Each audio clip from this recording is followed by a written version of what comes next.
in Jesus? Yes, we do believe in Jesus. As Muslims, we believe that Jesus, right, is the son of Mary, right, the mighty Messiah, right? We believe that Jesus is born from the virgin birth, right? We believe that Mary was a virgin, right?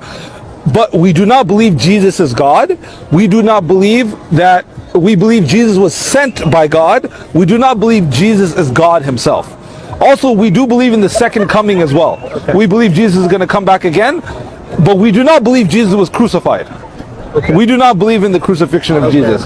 We believe that that's not the true story of what happened to Jesus. What do you think is the story then? The real story of what happened to Jesus, my dear brothers and sisters, right, is that Jesus was saved by the Almighty Creator.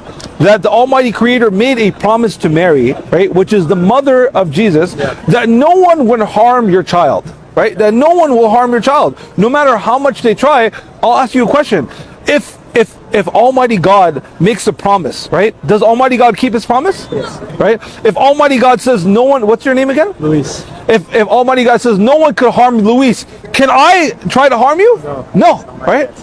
It doesn't matter what I do, I will never be able to harm you. Why? Because you're protected by the Most High, right? So we believe that Jesus was protected by the Most High. That Almighty God made a promise to Mary, the mother of Jesus, that no one will harm your child, right? So even though they did try to crucify him, even though they did try to kill him, they were not able to. So from my perception, right, what really happened at that moment when Jesus was being crucified, right, or he was about to be crucified, is as the Romans, right, and as the Jews were coming to the house of Jesus to crucify him, right, they were led by Judas. Are you familiar with Judas? Yeah. You guys familiar with Judas, right? Judas is the one who betrayed Jesus, right? So from my perception, from my studies, it was told that Judas was the first one to walk into the house to see if Jesus was in there, right? Before the army came to grab Jesus, right? So as Judas walked in, immediately Almighty God took Jesus up to the heavens and made Judas to look like Jesus.